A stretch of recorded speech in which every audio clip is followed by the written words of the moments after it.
Subscribe करें हमारे YouTube channel को और बेल आइकन को प्रेस करें हमारे लेटेस्ट वीडियोस को देखने के लिए।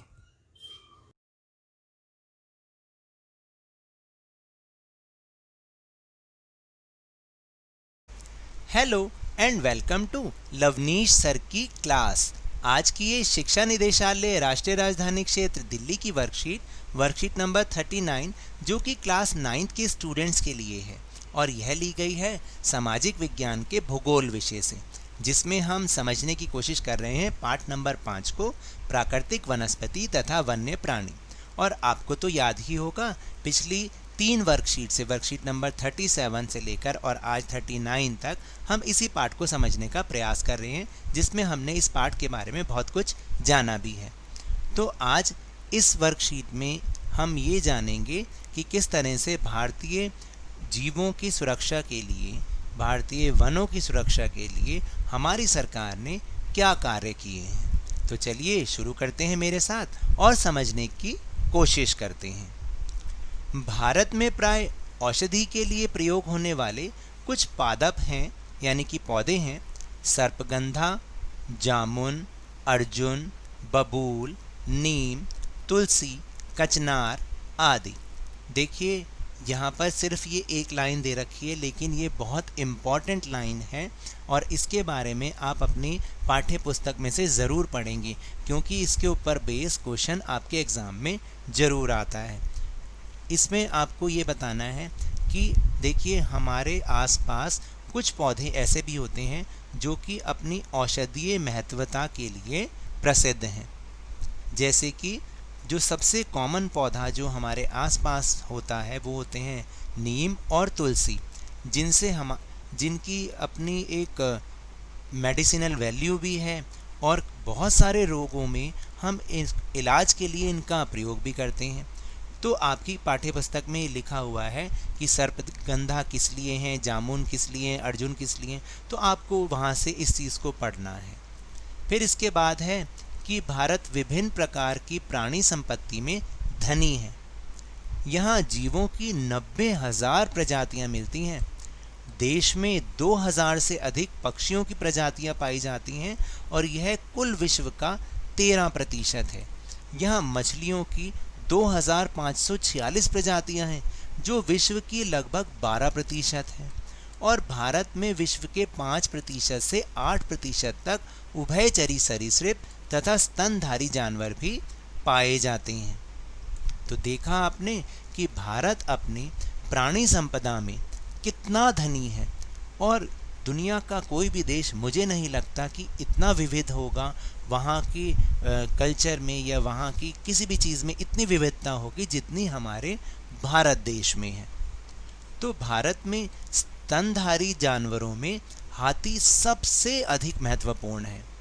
यह असम, कर्नाटक और केरल के उष्ण तथा आर्द्र वनों में भी पाए जाते हैं। तो देखिए ना कि किस तरीके से इन स्तनधारी जानवरों में जो हाथी सबसे महत्वपूर्ण है वो भी हमारे भारत में पाया जाता है। भारत जीव सुरक्षा अधिनियम सन 1972 में लागू किया गया था। तो जब हमें ऐसा महसूस हुआ कि ये जो जानवर हैं ये किसी भी कारणवश से कम होते चले जा रहे हैं, तब हमारी भारत सरकार ने भारत जीव सुरक्षा अधिनियम को सन 1972 में लागू किया, क्योंकि उस समय ऐसा देखा जा रहा था कि कुछ विशेष जानवरों की प्रजाति है वो समाप्त होने की ओर आ रही है। तभी इस तरीके के कानून को लागू किया गया था। भारत विश्व का अकेला ऐसा देश है जहां शेर और बाघ दोनों ही पाए जाते हैं। भारतीय शेरों का प्राकृतिक वास स्थल गुजरात में गिर जंगल है। तो देखिए बाघों के लिए, शेरों के लिए कितना यहाँ पर सरकार ने बना रखा है। जैसे गुजरात में गिर जंगल है, वहाँ पर भारतीय शेर पाए जाते हैं। बाघ मध्य प्रदेश और झारखंड के वनों, पश्चिम बंगाल के सुंदरवन और हिमालयी क्षेत्रों में पाए जाते हैं। भारत के नदियों, झीलों और समुद्री क्षेत्रों में कछुए, मगरमच्छ और घड़ियाल पाए जाते हैं। तो देखिए यहाँ पर मगरमच्छ और घड़ियाल कई बच्चों को नहीं पता होता कि इनमें डिफरेंस क्या होता है। देखिए, मगरमच्छ और घड़ियाल में केवल जो उनके मुंह की लंबाई होती है उसका फ़र्क होता है। मगरमच्छ का जो मुंह होता है वो लंबाई में छोटा होता है और घड़ियाल का मुंह लंबा होता है। घड़ियाल मगरमच्छ की प्रजाति का एक ऐसा प्रतिनिधि है जो केवल भारत में पाया जाता है। फिर भारत में अनेक रंग बिरंगे पक्षी भी पाए जाते हैं। मोर, बतख, तोता, मैना, सारस और कबूतर आदि कुछ पक्षी प्रजातियां हैं जो देश के वनों तथा आर्द्र क्षेत्रों में रहती हैं। बहुत से कीड़े मकोड़े फसलों, फलों और वृक्षों के परागण में भी मदद करते हैं और हानिकारक जो कीड़े होते हैं उन पर जैविक नियंत्रण भी रखते हैं। प्रत्येक प्रजाति का पारिस्थितिक तंत्र में बहुत बड़ा योगदान है, अतः इनका संरक्षण करना बहुत ही ज़्यादा ज़रूरी है। अब हम ये समझने की कोशिश करते हैं कि इस पारिस्थितिक तंत्र के असंतुलन का मुख्य कारण क्या है। देखिए, दिन प्रतिदिन मानव के जो क्रियाकलाप हैं वो इस पारिस्थितिक तंत्र में असंतुलन पैदा कर रहे हैं। तो वो क्या कारण है, चलिए जानने की कोशिश करते हैं। जैसे कि लालची व्यापारियों का अपने व्यवसाय के लिए अत्यधिक शिकार करना है, यानी बहुत सारे लोग केवल इसीलिए अपने लालच को पूरा करने के लिए, अपने व्यवसाय को बढ़ाने के लिए वो बहुत ज़्यादा शिकार करते हैं इन जानवरों का। रासायनिक और औद्योगिक अपशिष्ट तथा तेजाबी जमाव के कारण प्रदूषण, विदेशी प्रजातियों का प्रवेश, कृषि तथा निवास के लिए वनों की अंधाधुंध कटाई पारिस्थितिक तंत्र के असंतुलन का कारण है। तो देखिए, अभी हमने बहुत सारे कारण पढ़े कि जैसे ये जो खास तौर से जो रासायनिक और औद्योगिक अपशिष्ट होते हैं या इस तरीके से ये बिना उसको फिल्टर किए हुए बहा देते हैं या कहीं जंगल में जाके डंप कर देते हैं, इसके कारण जो प्रदूषण बढ़ रहा है उससे भी हमारे इस पारिस्थितिक तंत्र में असंतुलन पैदा हो रहा है। फिर विदेशी प्रजातियों का यहाँ पर प्रवेश हो रहा है। तो जब दूसरी प्रजाति के जानवर जंगल में आके रहते हैं तो इससे क्या होता है कि जो हमारे यहाँ की प्रजातियाँ हैं उन पर उसका बुरा प्रभाव पड़ता है। फिर कृषि के लिए या आवास बनाने के लिए वनों की अंधाधुंध कटाई चल रही है, जिससे ये पारिस्थितिक तंत्र में असंतुलन पैदा हो रहा है। किसी भी क्षेत्र के पादप और प्राणी आपस में तथा अपने भौतिक पर्यावरण से अंतर संबंधित होते हैं और इसे ही हम पारिस्थितिक तंत्र कहते हैं। यानी आप देखिए कि ये पेड़ पौधे, ये सारे जीव जंतु और प्राणी आपस में और अपने इस पर्यावरण से संबंधित होते हैं। इन सबको मिलाकर ही हम इनको कहते हैं कि ये पारिस्थितिक तंत्र है। जबकि धरातल पर एक विशिष्ट प्रकार की वनस्पति या प्राणी जीवन वाले विशाल पारिस्थितिक तंत्र को जीवोम कहते हैं। यानी एक ही प्रकार की वनस्पति हो, कोई विशिष्ट प्रकार की वनस्पति या प्राणी जीवन हो, तो उसके विशाल पारिस्थितिक तंत्र को हम जीवोम कहते हैं।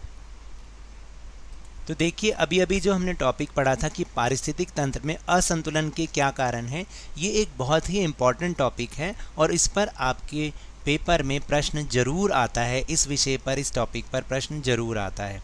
फिर इसके बाद एक और लास्ट इम्पॉर्टेंट टॉपिक है जिस पर पेपर में प्रश्न जरूर आता है, और वो है कि भारत देश में पादप और जीव संपत्ति की सुरक्षा के लिए सरकार ने क्या कदम उठाए हैं।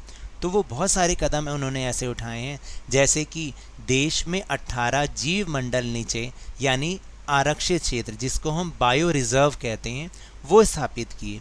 इनमें से 10 सुंदरवन पश्चिम बंगाल में, नंदा देवी उत्तराखंड में, मन्नार की खाड़ी तमिलनाडु में, नीलगिरी केरल, कर्नाटक और तमिलनाडु में, और नाकरेक, ग्रेट निकोबार, मानस, सिमलीपाल, पंचमढ़ी और अचनकमर। इसके बाद यहाँ पर ये अमरकंटक लिखा है, ये अमरकंटक है। अमरकंटक की गणना विश्व के जीव मंडल नीचे में की गई है, यानी सरकार ने बहुत सारे बायो रिजर्व स्थापित किए हैं। फिर दूसरा है कि सरकार ने सन 1992 से पादप उद्यानों को वित्तीय और तकनीकी सहायता देने की भी योजना बनाई है। यानी उन्होंने जो पेड़ पौधों के उद्यान हैं उनको वित्तीय और तकनीकी सहायता दी है। इसके बाद बाघ परियोजना यानी बाघ संरक्षण परियोजना, गैंडा संरक्षण परियोजना, भारतीय भैंसा संरक्षण परियोजना और पारिस्थितिक तंत्र के संतुलन के लिए कई योजनाएं बनाई हैं। फिर चौथा उपाय क्या किया है कि 103 राष्ट्रीय उद्यान, 535 पक्षी आश्रय स्थल और कई चिड़ियाघर राष्ट्र की पादप और जीव संपत्ति की रक्षा करने के लिए बनाए हैं। तो देखिए ना कि हमारी सरकार ने इन जीवों को और इन वनस्पतियों को बचाने के लिए क्या क्या कदम उठाए हैं। इसमें आप अपना भी सहयोग दे सकते हैं। हमें भी देश की पादप संपत्ति और जीव संपत्ति को बचाने के लिए अपना योगदान देना चाहिए। तो ये तो थी हमारे वर्कशीट के टॉपिक। अब चलिए चलते हैं अपने प्रश्नोत्तर की ओर। पहला प्रश्न है, पारिस्थितिक तंत्र से आप क्या समझते हैं? तो ये तो अभी हमने समझा ही था कि किसी भी क्षेत्र के पादप तथा प्राणी आपस में और अपने भौतिक पर्यावरण से अंतर संबंधित होते हैं और इसे ही हम पारिस्थितिक तंत्र कहते हैं। दूसरा प्रश्न है कि भारतीय जीव सुरक्षा अधिनियम कब लागू किया गया और जीवों का संरक्षण क्यों अनिवार्य है? तो इसका उत्तर है कि भारतीय जीव सुरक्षा अधिनियम सन 1972 में लागू किया गया था। जीवों का संरक्षण निम्नलिखित कारणों से अनिवार्य है। जैसा नंबर 1 कि पारिस्थितिक संतुलन को बनाए रखने के लिए जीवों का संरक्षण अनिवार्य होता है। फिर ये जीव प्रत्यक्ष और अप्रत्यक्ष तौर पर हमारे जीवन के लिए भी बहुत महत्वपूर्ण होते हैं। तीसरा कि वह हमें दूध देने, बोझा ढोने, कृषि कार्य और यातायात के साधन के रूप में मदद करते हैं।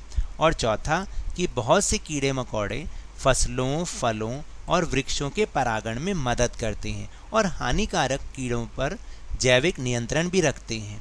तो देखिए, आपने अपना जो भी उत्तर लिखना है वो इसी तरीके से पॉइंट्स में लिखना है, तभी आपको नंबर बहुत बढ़िया मिलेंगे।